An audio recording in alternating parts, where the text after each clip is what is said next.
Hello, this is Alba Gomez and welcome to Amplify the podcast. I am incredibly passionate about helping men and women amplify who they are and how they show up in the world. Let's have a conversation about how you can amplify your confidence and presence so you get the results you want in your business and career. Welcome to episode number 3 of season 2 of Amplify, where we are talking about how to increase your presence and influence. And we finish episode 2 with a little bit of a homework where I ask you to look at yourself in the mirror, look at yourself into your eyes, and notice how you felt about it and what thoughts came to your mind. So from my experience, I know this is not an easy exercise to do. I know most of us don't feel that comfortable looking at ourselves in the mirror into our eyes, and some of us cannot even look at our reflection in the mirror, which is a little bit scary and sad. But anyway, we're not going to get into that now. I just want you to review, and if you haven't, please go back and listen to episode 2 so you can start from kind of ground zero. I want you to notice, and if you haven't done it, you listened to it and you didn't get around it, just pause this episode now and go and do it now. Because I really want you to start by understanding, before we even think how others perceive us, I want you to know how you truly, really perceive yourself. And I want you to be honest. And I want you to take a few minutes to write down what came during this exercise. And if there were positive attributes or qualities that you described or said to yourself, write them down. If they were negative, let's be honest. Let's just make sure you do know how you see yourself. And as I said, if you haven't done this before, just pause it and come back to the audio in a bit. So, having looked at how you perceive yourself and having felt the comfort or discomfort of those words, I wanted you to start with this exercise because remember, in order for us to strengthen our presence and increase our influence, which is all an outward exercise, everything needs to begin with you literally being able to look at yourself and knowing how you're seeing yourself. Because most of the time, we run our lives in autopilot, getting busy, being good at what we do and doing things. And then we actually kind of, let's say, have an impression that we are a very grumpy person. I'm making this up here for whatever comes to my mind. And then you don't realize how you see yourself impacts how you act, and then how you act obviously impacts how you are perceived. So as I said, this is an exercise, and this is something that I want you to keep here, and you can just make some notes on your phone, on your iPhone, on your computer, on your pad, whatever it is that you make few notes out of this season 2, because I'm going to be giving you little tips and you might be needing refer back to this information.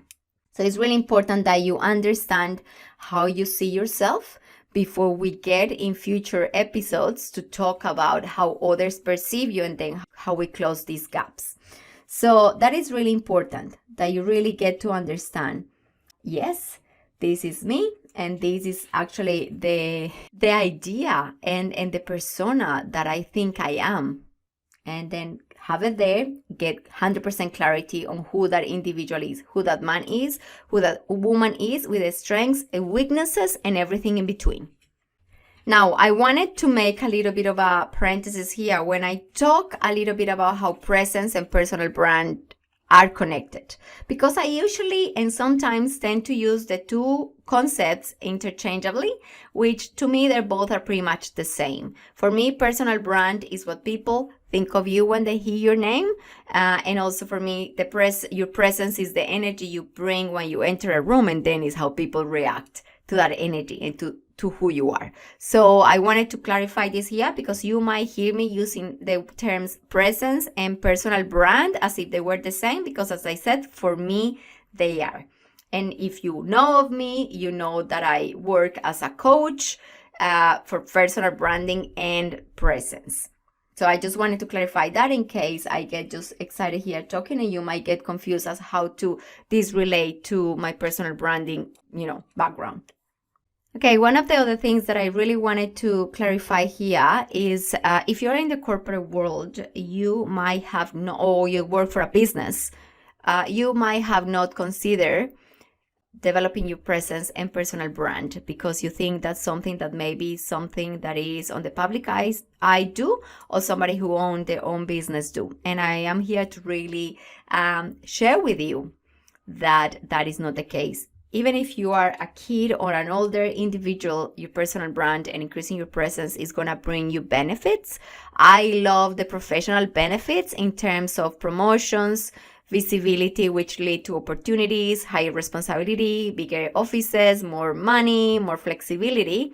But I also love the fact that it creates alignment, which is really important for me. I am very passionate about a person being 100% authentic to who they are, reclaiming who they are, and then living in alignment with that through their work. And I did have a time in my career when I woke up and went to work and came back home and went to work and came back home, and my life felt so empty. And that allowed me to take time and space to realize and reassess my priorities and create a different type of living. And I truly believe that anything we want to create is possible if we are in alignment.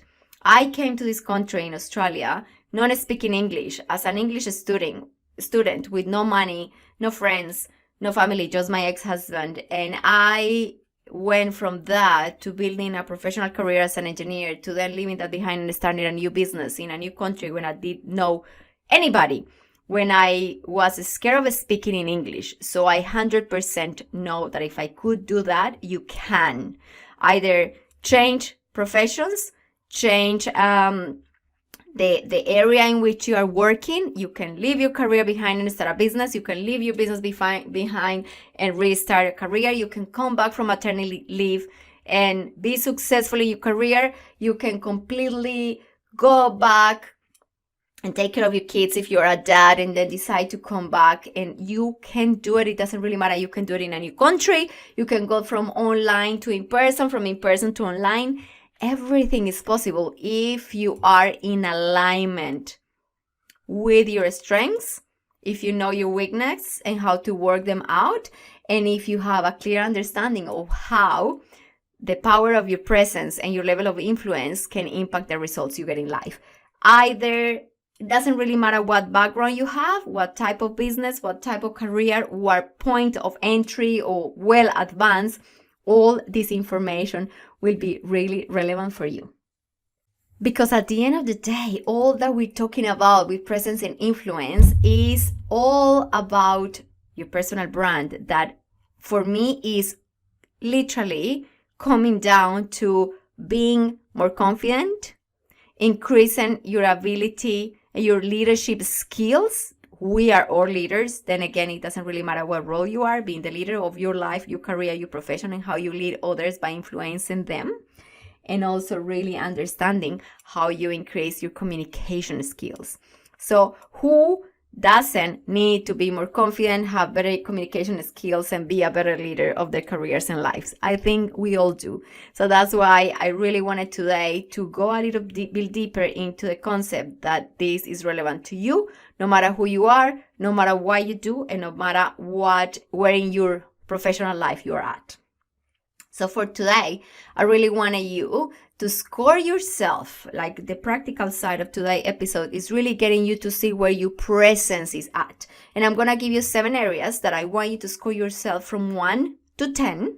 So we can start seeing which of those areas are probably the 1 or 2 weakest that we need to focus on more into increasing to a higher score. So I want you to please score yourself from 1 to 10 in confidence. How confident you feel today, 1 to 10. Second area is comfortable on your own skin, on your own body with who you are. Then the third one is how captivating you are in your conversations. Fourth one is how good are you making good use of your body language to communicate and align with your words. Then the fifth one is how authentic you are, how much people are getting to see the authentic you. Sixth one is how happy are you with your image, personal presentation. And last one is how much passion for your life and career you have at the moment. So I want you to score these 7 areas from 1 to 10, 1 being not so good, 10 being excellent. I'm going to repeat them one last time. Confidence, comfortable, captivating, body language, authentic, image, and passion. Understanding where we are at today with your present will allow us to see which areas we need to focus more on. And I'm going to make sure I cover different tools and techniques to improve and take all these areas to the next level. And I also want you to realize that these 7 areas are what make allow you to create a strong presence and a strong standout personal brand that will let the world see who you are and be seen by your opportunities. Enjoy doing this exercise. And the best of all is that because you are a listener of my podcast Amplify, I am offering you a 35% off the full price of the Presence Formula online program. That is $100 off of the normal price, which is an incredible special offer because I am really, really wanting you to devote the time and little effort that it takes to increase your presence and influence. And I'll see you next week. Bye! Thank you for joining me for this episode of Amplify. If you have enjoyed it, make sure you subscribe. Also, I will love it if you leave us a review. See you for the next episode. Bye-bye!